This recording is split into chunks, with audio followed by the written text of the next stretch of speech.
Хәерле кич, исәнмесез, хөрмәтле телевизор караучылар. Саба дулкыннары телевидениесе 15 гыйнвар җомга киченә булган эфирын башлап җибәрә. Иң элек атна информацион программасы кысаларында урын алачак материаллар хакында кыскача. Яңа елга якты теләкләр белән теләкләр чыршысы акциясе безнең районда да үтте.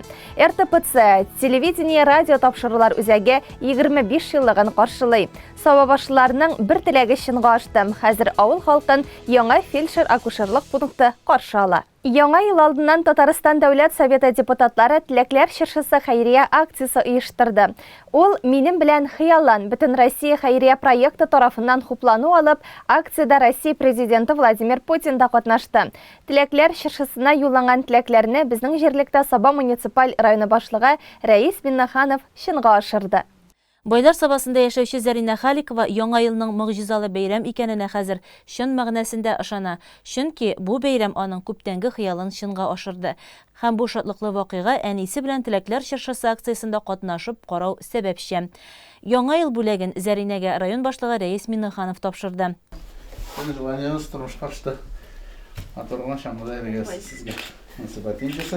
Шаңга комплекты кызга алдагы көндә яраткан спорт төры белән шөгыльләнү өчен зур мөмкинлек. Теләкләрнең чынга ашуы бөтен гаилә өчен чын сюрприз булды. Моңа өстәп тәм-томнар тутырылган Кыш бабай күчтәнәчләре бәйрәм шатлыгын тагы да арттырды. Бу акция «Елка желаний» бар икәнен без иптәш кыздан белдек. Язып карагыз әле, может биреп тә куярлар бүләк дип әйттеләр дәген, без Зарина белән утырып тутырдык, документларны куйдык, җибәрдек һәм көн саен карап тордык инде, аның статусын карап торырга кирәк. Шуннан соң бер 2 атнадан соң уже безгә күрсәтелде, сезнең заявка алынды, подарокны көтегез дип. Заринәгә әйттем, Зарина бик шатланды. Безнең андый бүләк әле бердәген язганыбыз юк иде, беренче тапкыр яздык. Зарина 7 айлык булып туды һәм аңа диагноз ДЦП куйдылар. Без аны күп леченияларга йөрттек, санаторийларга йөрттек. Һәм алга таба китте, 2 яшьтә генә тәпи китте.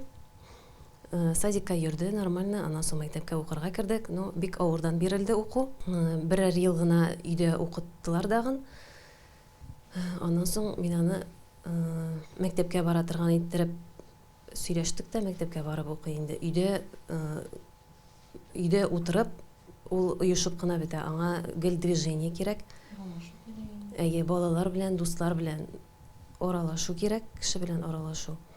«Елка желаний» акциясын оештыручыларга бик зур рәхмәт әйтәсем килә. Безнең заявканы читтә калдырмаганнар өчен, Заринәнең күңелен күреп, шулай бүләк әзерләгәннәр өчен бик зур рәхмәт әйтәм. Заринәнең шатлыгы исә чиксез иде, чөнки аның хыялы чынга ашты. Гомумән, Зарина бик актив кыз. 9нчы сыйныфта белем ала, яраткан фәне дә бар, спорт аның тормыш рәвеше. Бигрәк тә өстәл теннисы белән теләп шөгыльләнә. Бөтен Россия спартакиадларында, Россия беренчелекләрендә катнашып алган медальләр шуның ачык мисалы. Шахмат, шашка, боча ярышларын да калдырмый. Лыжыда йөрергә Яратам, өйрәнәсем килә, классташларым кебек. Менә бүләк буласын белгәч, сөендеңме? Бик тә сөендеңме? 8 яшьтә мин настольный теннис белән шөгыльләнә башладым. Минем тренерым Фархот Усманович, ул бик яхшы кеше, добрый ул. Менә ярышларга нинди шәһәрләргә барганың бар? Команда белән. Чебоксарга, Йошкар-Олага, Тверьга. Өйдә дә вакытны Зарина сеңлесе белән файдалы уздыра. Яңа ел исә аларның иң яраткан бәйрәмнәре. Район башлыгы Рәис Миннаханов бу көнне Улыяз авылында яшәүче Илназ Фәхретдиновның да яңа ел теләген тормышка ашырды. Кыш бабай күчтәнәчләре белән бергә пульт белән идарә ителүче машинаны кулларына тапшырды. Газпромнан бүләкләр.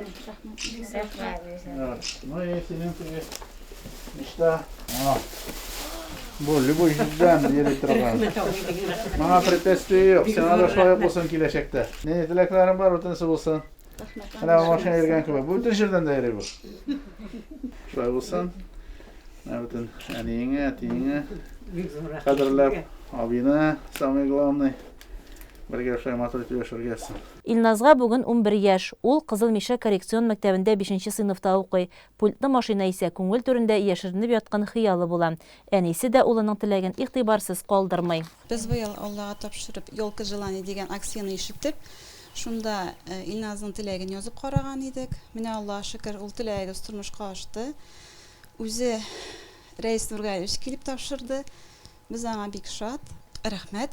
Теләкнең чынга ашуына Илназ үзе генә түгел, абыйсы да, әнисе һәм әбисе дә бик шат булды. Безнең республикабызда шулай ук җыен булды.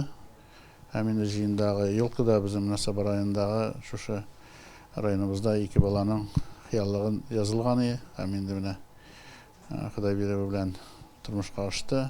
Инде балаларның күңеле менә дөресен әйтергә кирәк, аларга түгел миңа да күңелле. Ничектер ул вакытка заманага күчәсен ул вакытта тоже үскән вакытта нидер хыялым була, хыялым тормышка ашкан вакытта бит инде ул нидер тәрбия дә, тәрбия ул балага да и безгә дә ярдәм итү буенча инде менә мин дөнья шундый кызыклы Совет Федерация Мәскәүдә Елка шулай ук безнең якташыбыз элекке министр транспорта Сафин Ленар Игнатьевич Елкадан ала туры килә Саба районы. Туры килә Саба районы шулай ук менә баланың теләген тормышка ашырды. Балалар гына түгел, без өлкәннәр дә күңел белән мөгъҗизаларга ышанабыз. Чынлыкта да алар булып, теләкләребез тормышка ашып торсын. Теләкләр чыршысы яңа ел акциясына Россия Федерациясы Дәүләт Думасы депутаты Ирек Богуславский да килеп кушыла. Ул Татарстан Республикасыннан 5 баланы сөендерә. Аларның Кыш бабайга язган хатларындагы хыялларын тормышка ашыра. Телефон, телевизор, велосипед, ноутбуклар бүләк итә. Симет авылыннан Сәйит Талиповның мәсәлән тәгәрмәчле дусты барлыкка килде. Симет авылынан Сәйит Талипов Кыш бабайга язган хатында аннан велосипед сорый. Сорый белеп сораган теләкләр чынга аша дигәнгә, менә ул ниһаять ышанды. Нәкъ яңа ел якынлашкан 31 декабрь иртәсендә Кыш бабай бүләкләрен алып, районыбыз җитәкчеләре белән бергәләп, ул яшәгән өйгә килеп керде. Сиңа яңа елда яңа уңышлар, яңа куанышлар, яңа бәхетләр телибез балам. Район башкарма комитеты җитәкчесе урынбасары Марат Кәримов, Мәгариф идарәсе башлыгы Илфат Шакиров Талиповларга яңа ел күчтәнәчләрен тапшырдылар. Бу татлы сыйлар тутырылган пакетлар район башлыгы Рәис Миннеханов һәм Газпром Трансгаз Казан җәмгыяте җитәкчеләре исеменнән. 1-нче сыйныфта укучы Сәйитнең зур хыялы велосипедны исә Россия Федерациясы Дәүләт Думасы депутаты Ирек Борис улы Богуславский бүләк итә. Гаилә олуг бүләкне зур рәхмәтләрен әйтеп кабул итте. Сәйит 6 яшеннән велосипедта йөри башлаган. Минем 2 гади велосипедым бар иде инде, ә мондый дәү һәм тизлек режимлысы юк иде дип ихлас сөенде ул. Бүләген тизрәк дуслары белән бүлешәсе килгәнен әйтте. Рәхмәт. Сәйит белән Мәдинәне әниләре Ясминә ялгызы тәрбияли. Әтиләре вафатыннан соң аңа тормыш итүдә бик зур таянычы хәзер кайнанасы Җөфар апа. Алар бергәләп, сабырлыкларын җыеп, шушы балаларны үстерәләр. Безнең балаларны шайтып сөендереп, шушындый матур бәйрәм иртәсендә аларның күңелләрен күргән өчен көтелмәгән бүләк, бу инде бик тулкынландыргыч бүләк безнең өчен. Безнең гаиләбезгә килгән шундый вакыйгалар безгә инде тырышып яшәргә, исән-сау шушы балаларны аякка бастырырга насыйп булсын. Бик зур рәхмәт сезгә шушындый бүләкләрегез өчен. Теләкләр чыршысы хәйрия акциясе традицион рәвештә һәр елны яңа ел алдыннан уза торган зур чара. Анда авыру балалар, ятимнәр, шулай ук аз керемле гаиләдә тәрбияләнүчеләр катнаша. Алар теләкләрен yolkajelanie.rf проекты сайтында язалар. Менә шулай киң күңелле җитәкчеләребез сабыйларны сөендереп, яңа ел рухы тарата. Радио, телевидение тапшыруларын халыкка җиткерү, кәрәзле телефон элемтәсен тәэмин итү. Буларның барысында Шәмәрдән телерадио үзәге башкара. Ел ахырында ул үзенең 25 еллыгын билгеләп узды. Коллективны Саба муниципаль районы башлыгы Рәис Миннеханов, Татарстан Республикасы телерадио тапшырулар үзәге җитәкчесе Владимир Якимов котлады. Чарадан әзерләнгән сюжетка күз салыйк. Бу 252 метрлы мачта телевидение радио тапшыруларының кәрәзле элемтәнең йөрәге. Шәмердән телерадио үзәге канаты астында Кукмара, Кәркәвеш, Плаксиха, Түбән Тәкәнеш, Татар икшермәсе, Әбдә, Шымарбаш, Олы Әтнә, Симитбаш, Шипия мачталары бар. Безнең аша 9 район телевидение карый, радио тапшыруларын тыңлый ала. Коллективта 21 кеше намыслы хезмәт куя. Алар үз эшләренең осталары. Бүгенге көндә без менә шушы үзебез Шәмердән телецентрында отырсак та, безнең карамакта бүгенге көндә 8 районга да безнең вышкалар бар инде. Бу безнең башлана инде Әтнә районы, Арча, да Балтач, Кукмара, Мамадыш, Сабат, Ләше, Питрәч зоналары була инде безнең. Без менә шушы районнарга хезмәт күрсәтәбез. Менә үзебезнең шушы 33 объектта күн круглосуточный дип әйтик инде радио һәм телевидение тапшыруларын тәэмин итәбез инде. Бер смена тәүлек буе эшләп, җитешсезлекләрне күзәтеп теркәп бара. Кимчелекләрне бетерү өстендә инженерлар, электромеханиклар эшли. Рамил Каримуллин шундый вазифада. Без үзебезнең шушы телецентрдагы передающий оборудование карыйбыз. Аларны безаварийный штаб эшләсен. Һәм шулай ук без карта буенча карыйбыз үзебезнең объектларны, удаленный объектларны, андагы шул ук цифровой оборудование, шул ук ТНВ объектларын карап, без әгәр дә авария була икән, чакырабыз оперативный бригаданы, аварийный, и аны чыгарып җибәрәбез, шул аварияны Сәүия Королева коллективка 1996 елның мартында килә. Үз белеме буенча гомер буе хезмәт кую, аның өчен икеләтә сөенечле. Приехал я в это время из Крыма, и я считаю это очень большой удачей, потому что в это время не было возможности где работать. И мне попалась работа по специальности. Я закончила Казанский электротехникум связи и потом Институт гражданской авиации. Но это все было во времена Советского Союза, и я, конечно, очень благодарна тому, что те знания, которые я получила за время своей работы, вот я смогла здесь тоже реализоваться. Кыскача тарихка күз салсак, телеүзәк 1995 елда сафка баса. Мачтаның конструкцияләре вертолет белән урнаштырыла. Зөфәр Әхмәтҗанов ул эшләрнең үзәгендә кайнаган җитәкче. Ул вакытта зданиелар төзелеп бетмәгән. Стеналары да урны белән генә корылган иде. Күбрәк свай и перекрытиялар эшләнгән иде. Менә шул вакыттан башлап ведущий инженер Япаров Рамил белән икебез бер көннән эшкә тотындык. Ул көннәрдә әле ПМК-2 гөрләтеп стройка алып барадыр иде. Без инде основном аларның эшләренә контроль гына ясап бирдек. Аннан көзгә таба, яңа елга таба безгә задача куелды. Быел 95-нче ел азагында ничек кенә булса да Россия программасын җибәрергә дип. Аннан специалистлар килеп, ярдәм итә башладылар Казаннан килеп, аннан үзебезгә дә коллективка кешеләр ала башладык инде. Шул стройка барган вакытта ук biz montaj эшләрен башлап җибәрдек. Строительләр төзү өчен алып бара, кругом пычрак, тузан. Без инде оборудование кайткан оборудованиеларны эшкә ташып, аларны урнаштыра башладык. Менә шунысы хәтердә калган. 3 тонналы передатчик авырлыгы анакран белән беренче этажның түбәсенә күтәреп куйдык. Анда монтажный проем дип йөрибез инде. Ике кашыла торган киң ишек. Ну, ишеккә хәтле ярты метр моны күтәрергә кирәк. Ишекне үткәч, 90 үткәч, 1 метр аска төшәргә кирәк. Ул вакытта курка гына эшләдек инде бу безнең өчен такталарыбыз сынмас микән куйган такталарыбыз дип. Бу передатчикны кул лебедкалары белән әкрен-әкрен эштәтеп без урынына китереп утырттык. Төрле нокталарда урнашкан мачталарга барып җитү өчен үзәкнең 3 машинасы, бер снегоходы бар. Шунысын да әйтү кирәк. Мачталар билгеле бер урыннарга, сигналлар начар тотыла торган урыннарга урнаштырыла.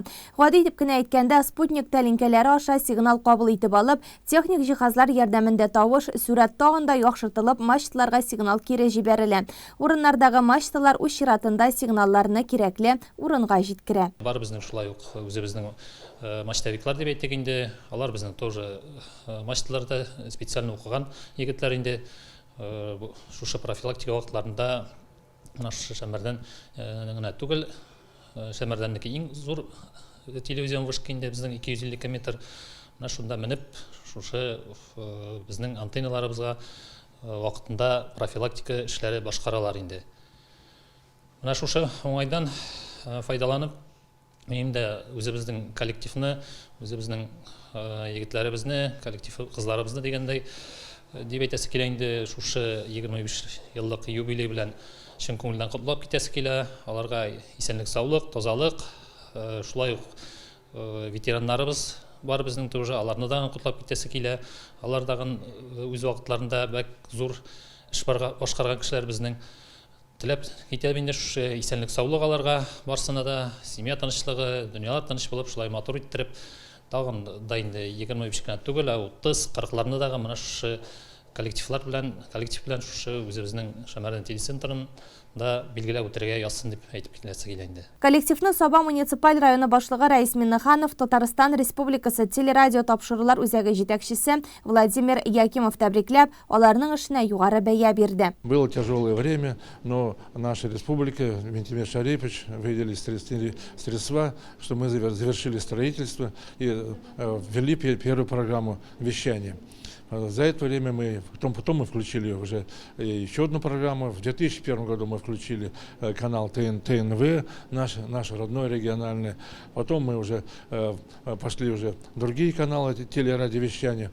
А вот уже с 2012 года мы включили и цифровое эфирное телевидение.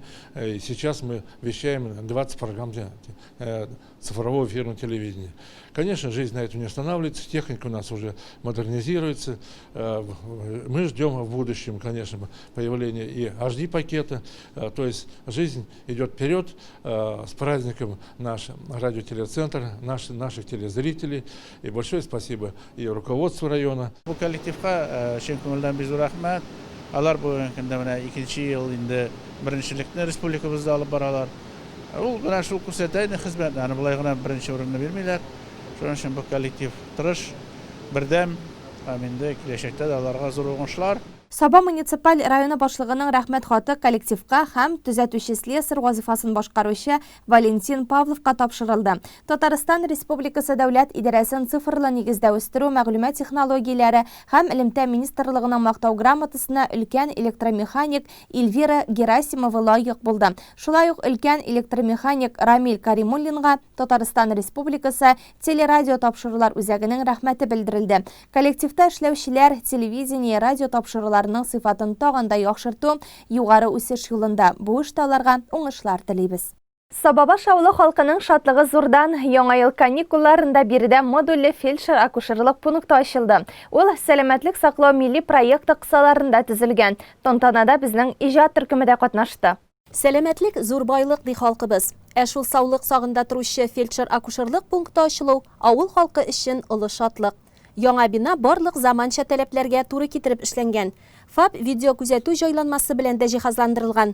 Уңайлы шартларда халыкны кабул итү, төрле медицина процедуралары үткәрергә мөмкин хәзер.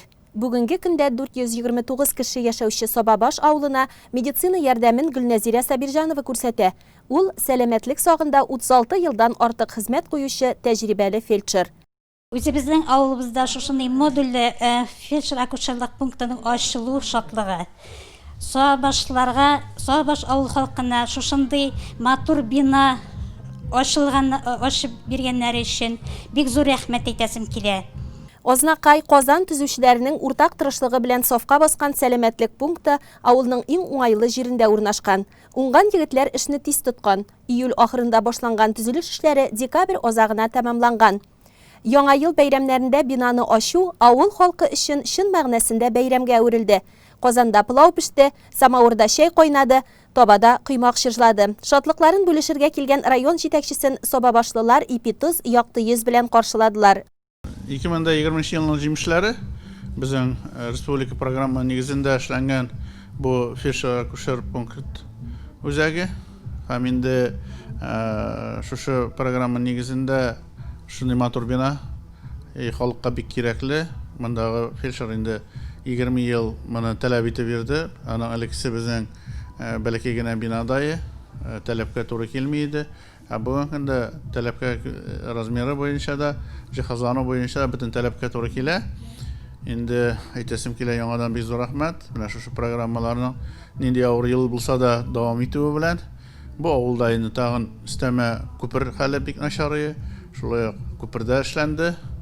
Инде ансына аерым бик зур рәхмәт. Халыкның көндәлек йөри торган юлы булу зур мәсьәләне чишү. Инде 21 елда да шундый хыялларыбыз тормышка ашып торсын. Инде республиканың табышы була күрсен. Һәр вакытны булган табышны шундый бәләкәй авылларда да көндәлек тормышны яхшыртуда эш дәвам итә.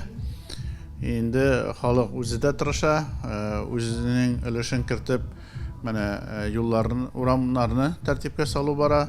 Һәм инде бүгенге көндә авылларыбызда менә шундый бәләкәй генә авылларыбызда да асфальтмаса да таш түшәп, өйгә кайтып туктап, һәм эшкә бару.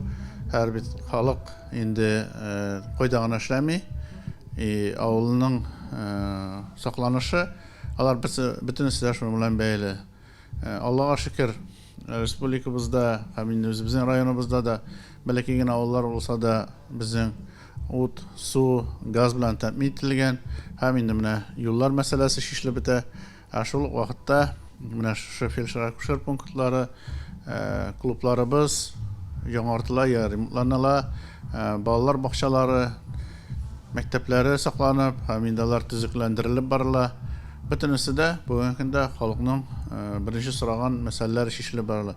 Мин әйтәсем килә, бер шәһәргә караганда bir кайчы бездә ким түгел, мөмкин әле яхшырактадыр дип. Шуның өчен инде безнең караучылар була икән, менә шундый авылларыбыз бар. Бөтен авылларыбыз шулай җиһазланган. Һәм инде тормыш көннән-көн яхшырып бара. Шуның өчен рәхмәт Саба районына.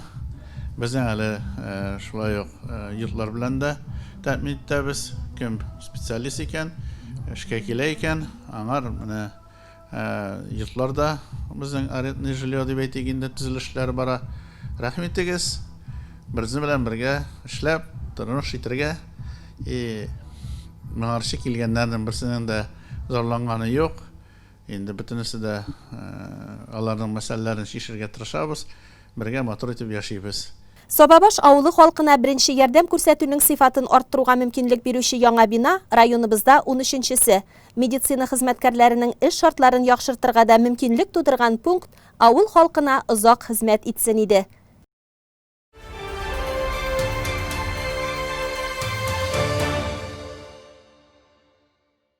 Дәвам итәбез. 8 гыйнварда район башкарма комитетының ЗАГС бүлегендә елның беренче никах тантанасы булды. Югары Симет авылында яшәүче Сиринә һәм Айзат Шайхлиевлар язылышты. Яш парларны котларга иң якын кешеләре һәм район башкарма комитеты җитәкчесе урынбасары Марат Кәримов, Симет авыл җирлеге башлыгы Илгизар Ахмадуллин килгән иде. Үзләренең котлау сүзләрен җиткереп, яшьләргә истәлекле бүләкләрен тапшырдылар. Айзат инде бик тырыш егет, спорт буенча да, эш буенча да, Сиринә тоже инде. Спортта да бик активлар. Аларга инде шушы матур көннәрендә уңышлар телим, Аллага тормышларында сау сәламәт булып, балалар үстереп, матур итеп, бер-берсен аңлап, юл куеп яшәргә язсын дигән теләктә калам. Үткән ел безнең 129 гаилә туды районыбызда. Инде пандемия белән бәйле безнең күпмедер яңа гаиләләр туу статистика буенча цифрлары төшеп китте. Инде без өметләнәбез, менә бу елга тәүге елның беренче пары Айзат Сиринә безнең инде төп аяклары белән килеп, инде яхшы тенденция биреп, шушы елда безнең язылучылар саны, яңа гаилә туу саны күбрәк булыр дип уйлыйбыз инде. Иң җылы теләкләр яшьләргә дә һәм иң яхшы өметләр белән яшибез. Шайхлиевлар ЗАГС бүлеге җитәкчесе Алсу Шайхетдинова тәкъдим иткән актлар китабына кул куеп мәхәббәтләрен гомер буе саклап яшәргә вәгъдәләр бирделәр, балдаклар алмаштылар. Парларны язылыштырган сайын сөенәм генә. Парларыбыз бәхетле булсын, матур гаилә корсыннар, нык булсыннар, күп бәбиләр алып кайтсыннар. Айзат крестьян фермер хуҗалыгы ачып җибәргән, исәбе киләчәктә күп итеп мал-туар асрау.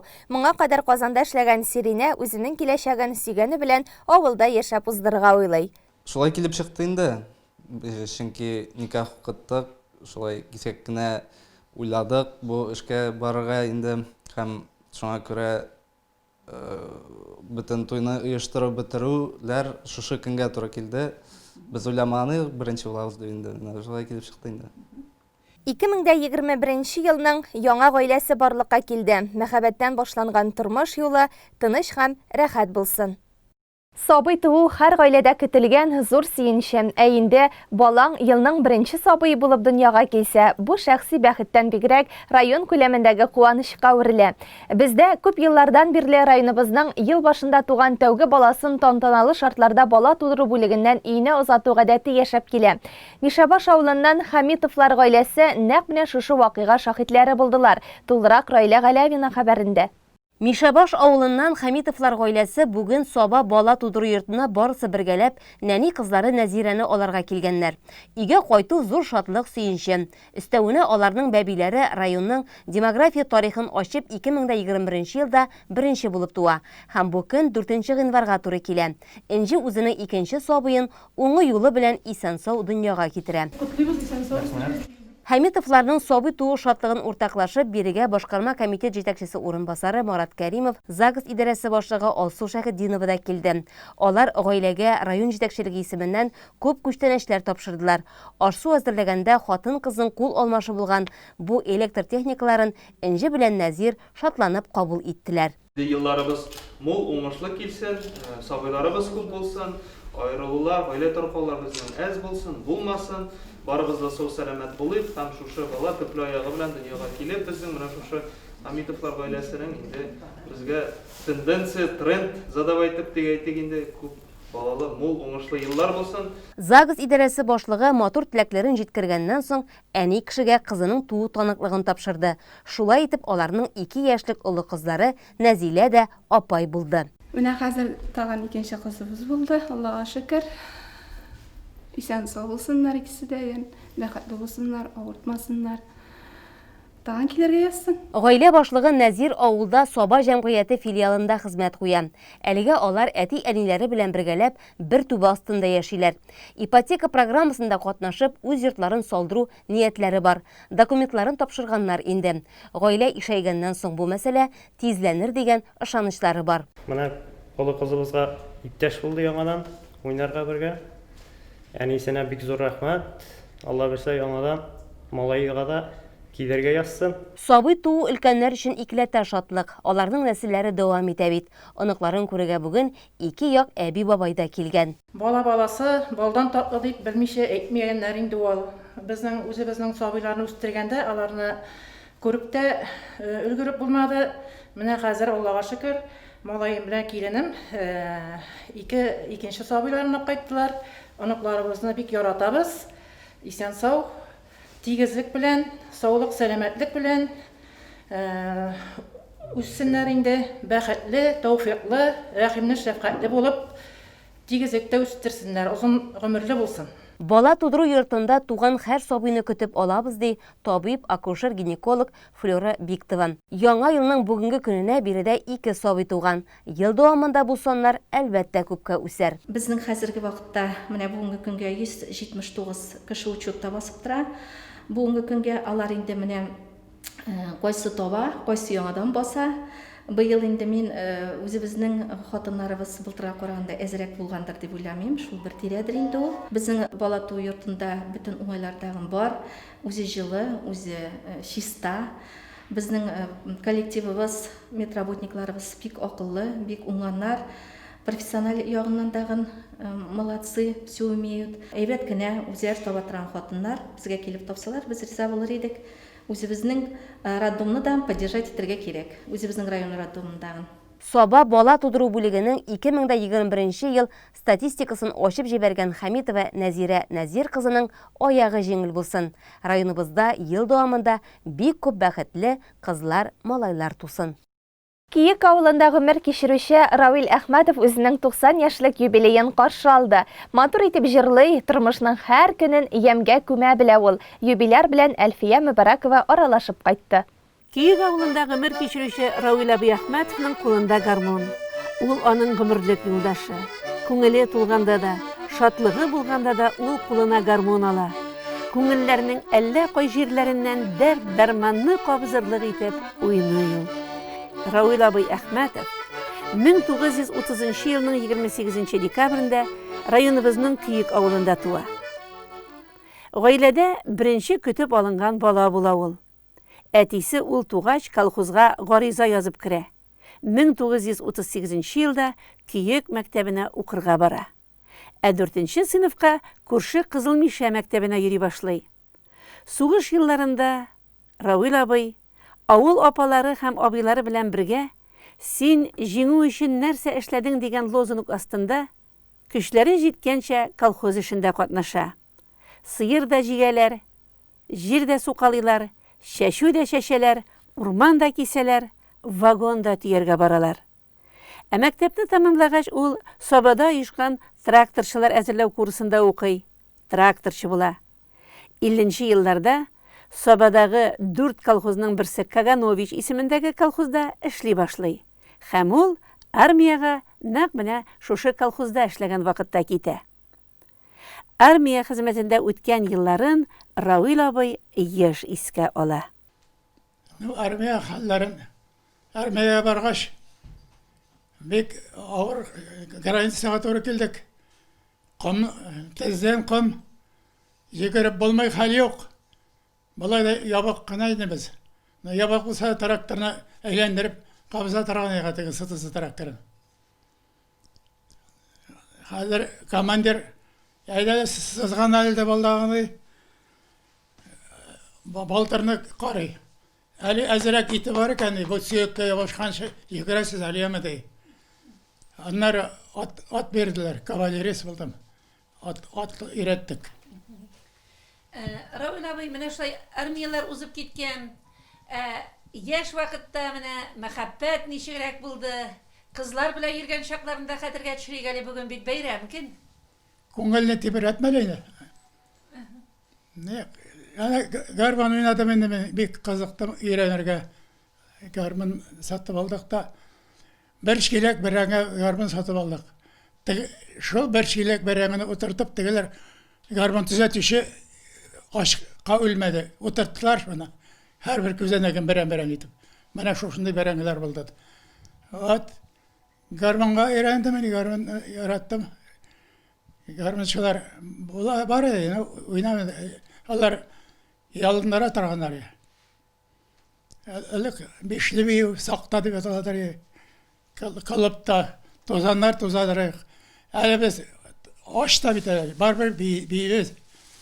Bir zaman kızlar, bir 8-9 kız malaylarda var yani kılıpta, kılıp da öyle kızıl basmış bak.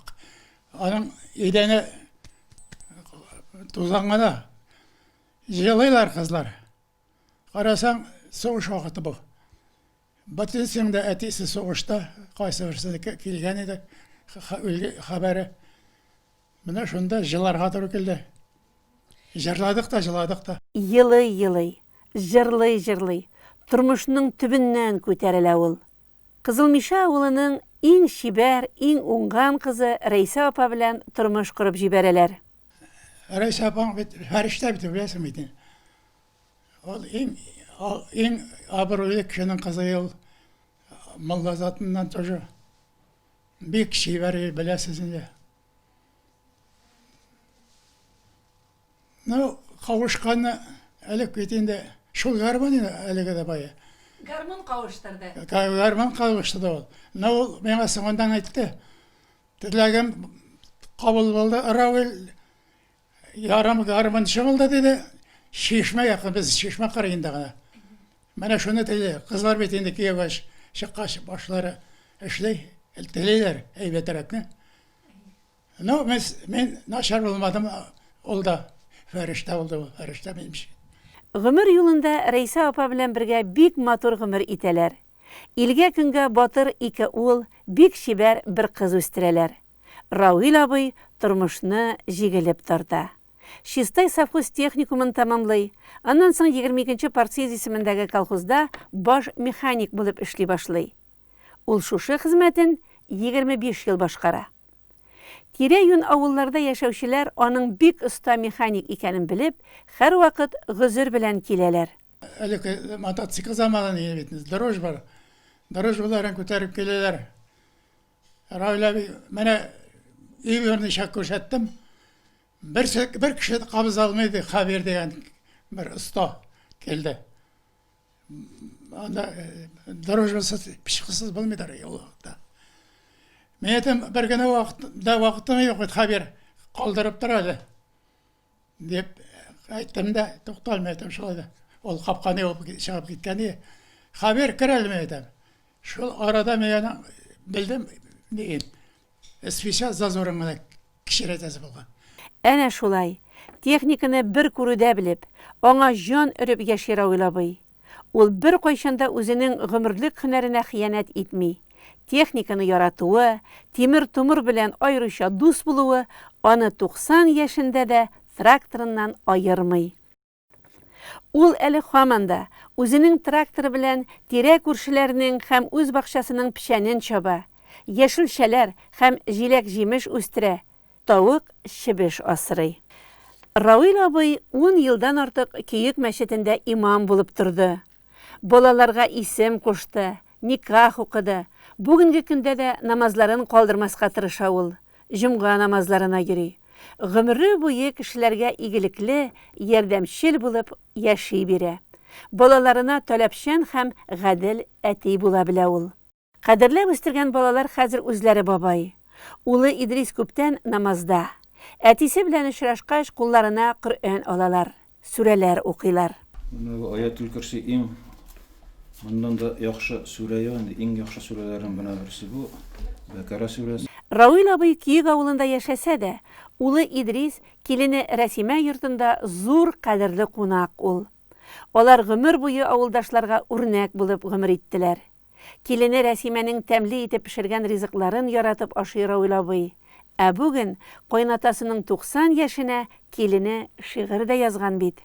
Әтигә бүген 90 яшь, котлыйбыз чын күңелдән. Без аны хөрмәт итәбез. Ул да бик риза бездән. Инде сездән айырмасын дип саулык телибезгә. Ә без телибез әтинең җитүен әле 100гә. Астагфирулла.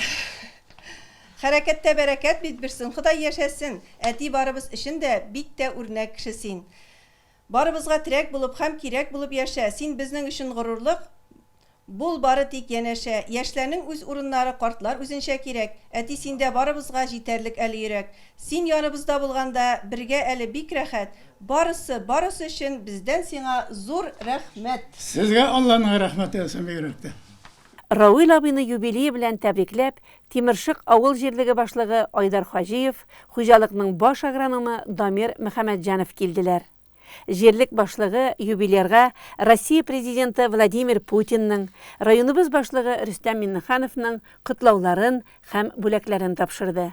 Рауил абыйның әле һаманда җирлек тормышында активлык күрсәтеп яшәүе хакында сөйләде.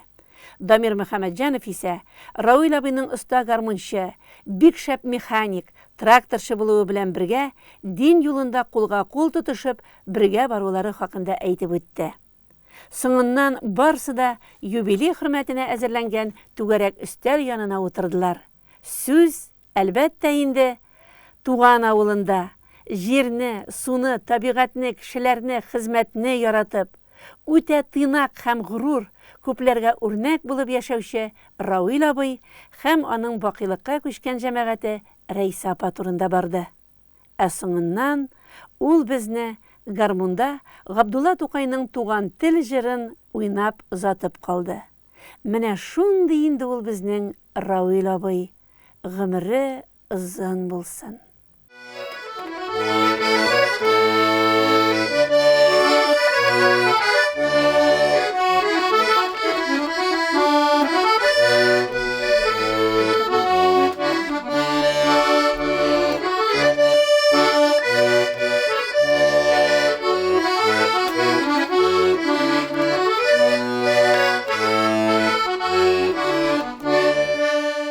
12 гыйнвар прокуратура хезмәткәрләре көне иде. Ул Россия Федерациясында 1996 елдан башлап билгеләп үтелә. Гражданнарның иреген һәм хокукын, законлыкны саклау, җинаятьчелек белән көрәш, хакимият органнары эшчәнлеген күзәтү кебек гамәлләрдә төп роль прокуратура хезмәткәрләрендә. Бәйрәм уңаеннан игътибарыгызга Саба районы прокуроры Зөфәр Абитовның мөрәҗәгатен җиткерәбез. Прокуратура хезмәткәрләре үзләренең һөнәри бәйрәмнәрен билгеләп үтәләр. 2020 елда безнең инде төп эш юнәлтелгән иде һәр вакыттагыча халыкның мәнфәгатьләрен яклау, ул экономикадан стабильностьны тәэмин итү һәм инде социаль яктан бер уман балаларны, инвалидларны һәм дә башка мохтаҗ кешеләрне яклау буенча эш башкардык. Бу безнең генеральный прокуратураның таләбе. Ел сайын инде безнең шушы эшмәкәрлекне үстерү буенча эшне дәвам итү, аларга гарантияларын обеспечить итәргә тиешбез без һәр вакытта. Аның буенча да күп эш башкардык. Үткән елга килгән вакытта инде барыбызга да мәгълүм, ул эпидемия белән бәйле дип инде шушы чорда безнең экономика һәм дә социаль структуралар тиешлечә эшләргә тиеш иде, без аның тәэмин итәргә тиеш идек. Аны күзәтчелек итеп бардык без. Законнар күп үзгәрде бит инде. Шул вакытта без халыкка ул үзгәрешләрне җиткергә тырыштык. Әйтергә кирәк, инде криминал яктан килгән вакытта районыбызда стабильность бүгенге көндә безнең республика белән чагыштырганда безнең районда иң түбән җинаятьчелек дип әйтергә кирәк. Ул тоже зур казаныш. Уртак казаныш ул безнең прокуратура, эчке эшләр бүлеге һәм башка төрле органнарның эшчәнлеге нәтиҗәсе. Алайгына да әйтмәс идем әле, бу безнең җирле үзидарәдә эшләүче халыкның һәм инде район җитәкчелегенең дә зур өлеше бу тармакта. 2021 елга кирип киттек бит инде, тоже шул иң беренче ул инде үзебезнең илдә стабильность булу һәм дә законнарның үтәлешен тәэмин итү. Шул основной безнең бурычлар дип әйтәм мин. Яңа елга планнарга килгән вакытта инде без үзебезгә бурычлар куйдык. Беренчедән инде ул илдә һәм үзебезнең районыбызда булган стабильностьны саклап калу. Законнар үзгәреп тора, шул законнарны халыкка җиткерү һәм инде законнарның эшләвен тәэмин итү. Гомумән алган вакытта 2021 ел мин уңышлы булыр дип бердән булган вакытта һәм бөтен хукук саклау органнары бергә эшләгән вакытта без бөтен куйган бурычларны да үтәрбез дип ышанып калам. Мин үзебезнең коллективны һәм барлык ветераннарны, прокуратура ветераннарын һөнәри бәйрәм белән тәбрик итәм.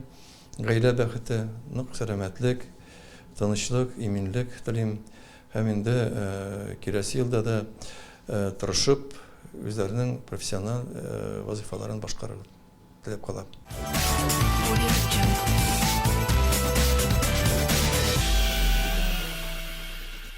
Хөрмәтле телевизор караучылар, Атна информацион программасын спорт яңалыкларына күзәтү ясап дәвам итәбез. Ямлы Саба яр буендагы чаңгы трассасы кышкы чорда чаңгычылардан тынып тормый диярлек. Биредә һәрвакыт ярышлар, тренировкалар уздырылып тора. Ел ахырында уздырылган чарада чаңгычыларны ярышка җыйды. 1-2 сыйныф укучылары арасында Рөстәм Ханипов, 3-4 сыйныфтан Аяз Фатхрахманов беренче булып килде. Кызлар арасында София Галимова җиңде. 5-8 сыйныф укучылары арасында беренчелекне Ришат Галимҗанов, кызлардан Әдилә Хөснетдинова алды. 9-11 сыйныф укучылары һәм аграр күллият студентлары арасында Салават Галиев, Сөмбелә Биктахирова финиш сызыгына беренче булып килде. 18-30 яшьлекләр арасында Рамил Хуҗин, Альбина Хафизова җиңде.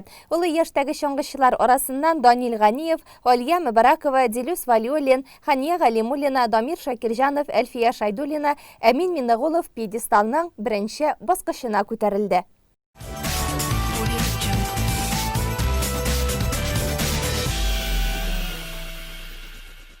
5 гыйнвар көнне байлар сабасының үзәк шугалагында ир-ат командалары арасында хоккей буенча чираттагы бәйге оештырылды.